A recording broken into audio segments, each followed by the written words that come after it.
Hello everyone, मैं doctor Tanuja कुमारी आप सभी का स्वागत अपने यूट्यूब चैनल में करती हूँ। आज मैं आप लोगों से हिस्ट्रियोग्राफी के विषय में जो एक महत्वपूर्ण टॉपिक है द कंसेप्ट ऑफ हिस्ट्री के विषय में आज के इस वीडियो में चर्चा करूंगी।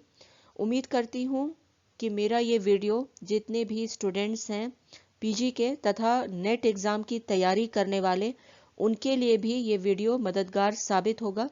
आज के इस वीडियो में मैं आप लोगों से बात करूंगी कि आखिर में हम इतिहास का अध्ययन क्यों करते हैं और साथ ही साथ द कंसेप्ट ऑफ हिस्ट्री या इतिहास का अध्ययन कब से इसका प्रारंभ हुआ और इसे हम क्यों इसका अध्ययन करते हैं और इसके विषय में अलग अलग कौन सी परिभाषाएं जो हैं वो हमारे समक्ष आती हैं। जब हम बात करें कंसेप्ट ऑफ हिस्ट्री के विषय में या इतिहास की अवधारणा या सिद्धांत क्या है इसके विषय में, तो इतिहास क्या है और इतिहास का अध्ययन हम क्यों करते हैं इसके विषय में हमें यहाँ पे चर्चा करनी होगी। कंसेप्ट ऑफ हिस्ट्री के विषय में यदि बात की जाए तो ये रिलेटेड है कि हिस्ट्री है क्या, हिस्ट्री का अध्ययन हम क्यों करते हैं और हिस्ट्री शब्द की उत्पत्ति ही जो है वो कहाँ से हुई है। और आज आगे मैं आप लोगों से इस वीडियो में इसी के विषय में विस्तार पूर्वक चर्चा करूंगी। जब हम कंसेप्ट ऑफ हिस्ट्री के विषय में बात करते हैं तो इसमें हम इसी विषय में जानने का प्रयास करते हैं कि इतिहास है क्या और इतिहास का अध्ययन क्यों। तो ये दोनों प्रश्न के साथ ही हम कह सकते हैं कि कंसेप्ट ऑफ हिस्ट्री की शुरुआत जो है वो यहीं से हो जाती है और कंसेप्ट ऑफ हिस्ट्री को समझने के लिए भी यहाँ पे ये कहा जा सकता है कि हमें इसी के विषय में चर्चा करनी होगी कि इतिहास आखिर में है क्या और इतिहास का अध्ययन क्यों किया जाता है। अब इतिहास की यदि हम यहाँ पे व्याख्या करें कि आखिर इतिहास है क्या, तो इतिहास का सरल अर्थ जो है वह अतीत की घटनाओं का एक बोधगम्य एवं महत्वपूर्ण वृत्तांत कहा जा सकता है। इतिहास के संबंध में यदि यहाँ पे हम बात करें तो इसके रिलेटेड जो है विभिन्न मत हमारे समक्ष में आते हैं और इतिहास का जब हम अध्ययन करना प्रारंभ करते हैं तो इसे हम सरल रूप से दो भाग या काल खंड में इसे विभाजित कर सकते हैं। और इसके अनुसार इतिहास के महत्ता के विषय में बात करें तो 19वीं शताब्दी तक इतिहासकारों का मुख्य संबंध तथ्यों से रहा और वे इतिहास दर्शन के प्रति उदासीन रहे थे। वहीं दूसरी ओर 19वीं शताब्दी के उत्तरार्ध में इतिहास में तथ्यों की प्रधानता को चुनौती दी गई और कुछ जर्मन इतिहासकारों ने इतिहास दर्शन का जो सार्थकता है उसे समझने का कार्य किया था। इतिहास के चार महत्वपूर्ण अंग के विषय में यदि बात की जाए तो ये काल, व्यक्ति, स्थान और घटना है। अब यहाँ एक एक करके यदि जो चार तथ्य हैं उसकी यदि बात की जाए या जो अंग है इसके उसकी बात की जाए तो इसमें काल आता है। और काल के विषय में जब हम बात करें तो ये मनुष्य के आवश्यकताओं के अनुसार जिस प्रकार से वो प्रयत्नशील रहें उसी के आधार पर इसे हम कह सकते हैं कि काल के अंतर्गत इसे विभाजित किया जा सकता है, जैसे कि हिम युग, पूर्व पाषाण काल, नवपाषाण काल, कांस्य युग और लौह युग। ठीक इसी प्रकार जब हम स्थान के विषय में बात करते हैं तो इतिहास का ये एक महत्वपूर्ण अंग है और इसे हम घटना स्थल की संज्ञा भी दे सकते हैं। कोई भी ऐतिहासिक घटना का एक स्थल होता है, जैसे कि फॉर एग्जाम्पल यहाँ पे यदि हम इंडस वैली सिविलाइजेशन लेते हैं या मेसोपोटामियन सिविलाइजेशन, इन सभी का हम देखते हैं कि विस्तार जो रहा था वो नदियों के आसपास के क्षेत्रों में रहा था और इसी के साथ में जो स्थान का इम्पोर्टेंस है इतिहास के लिए वो यहाँ पे समझा जा सकता है।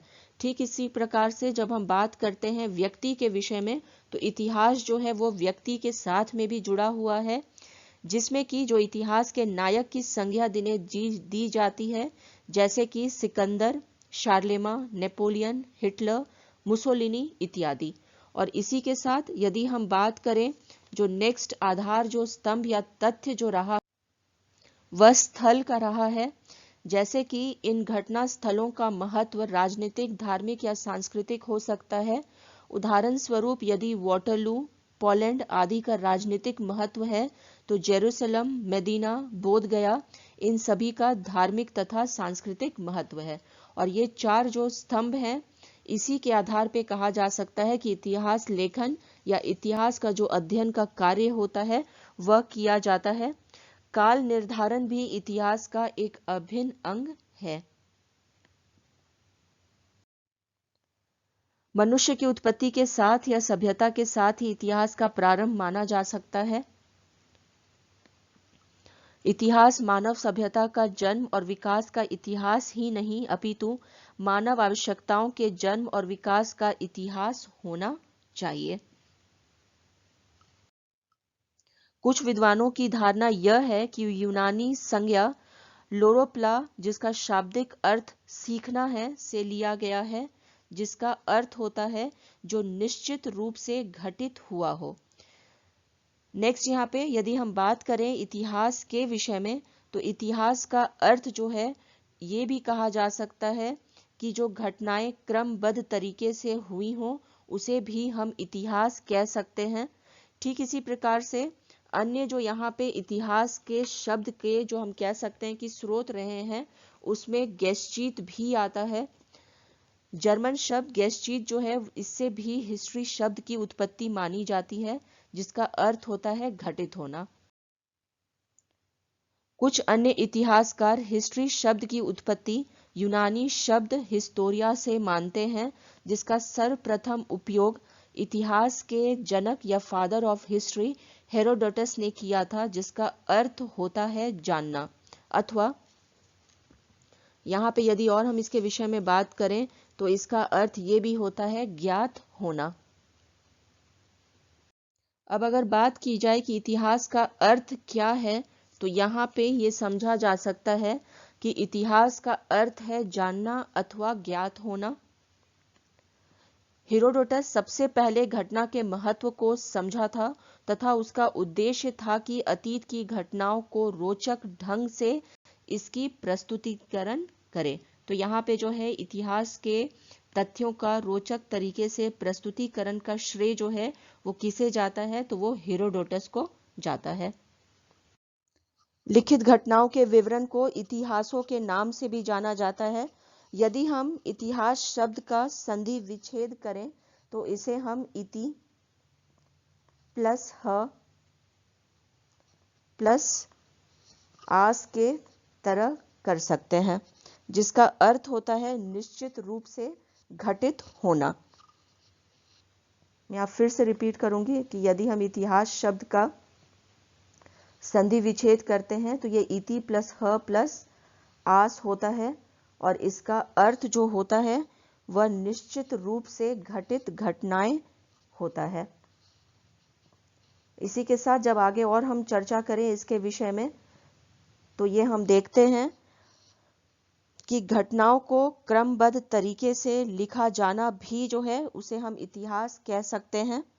थ्यूसिडाइडस द्वारा लिखित जो रही थी इतिहास, उसे हम प्रबोधक इतिहास के नाम से जानते हैं। इतिहास लेखन के विषय में जब हम बात करते हैं तो जैसा कि मैंने पहले भी कहा कि 19th सेंचुरी के उत्तरार्ध में वैज्ञानिक इतिहास लेखन का प्रारंभ माना जाता है और इसका श्रेय जो है वो रैंके महोदय को जाता है और उनके द्वारा जो लिखित पुस्तक रही थी 1824 में, जिसका नाम है the histories of the Latin and Teutonic peoples from 1494 to 1514। यहीं से माना जा सकता है कि इतिहास को वैज्ञानिक तरीके से किस प्रकार से लिखा जाए, या वैज्ञानिक इतिहास का प्रारंभ ही हम कह सकते हैं कि इसके पश्चात माना जाता है। ठीक इसी प्रकार से अन्य जो इतिहासकार रहे हैं, यदि उनकी हम चर्चा करें तो इसमें जो नाइभा हैं उनका भी महत्वपूर्ण योगदान हम कह सकते हैं कि इतिहास लेखन के क्षेत्र में रहा था। इनके द्वारा भी इतिहास लेखन किस प्रकार से की जाए, और साथ ही साथ यहाँ पे हम ये भी कह सकते हैं कि रैंके के वैज्ञानिक इतिहास को और अधिक इसे बढ़ाने का जो कार्य है वो निभर के द्वारा ही किया गया था और इनके इतिहास लेखन शैली ने उल्लेखनीय एवं महत्वपूर्ण भूमिका इतिहास लेखन शैली में दिया है। इसी के साथ अपने इस चर्चा को यहीं पे विराम देती हूँ। नेक्स्ट वीडियो में मैं इसके विषय में और अधिक चर्चा करूंगी तथा हिस्ट्री से रिलेटेड इसे किस प्रकार से अलग अलग इतिहासकारों ने परिभाषित किया है और किस प्रकार से हम इतिहास के सिद्धांत के विषय में बात करें कि कंसेप्ट ऑफ हिस्ट्री जो है वो एक्चुअली है क्या और कैसे ये इतिहास लेखन के साथ में रिलेटेड है, इसके विषय में मैं आगे आप लोग से नेक्स्ट वीडियो में चर्चा करूंगी। Thank you. Stay connected.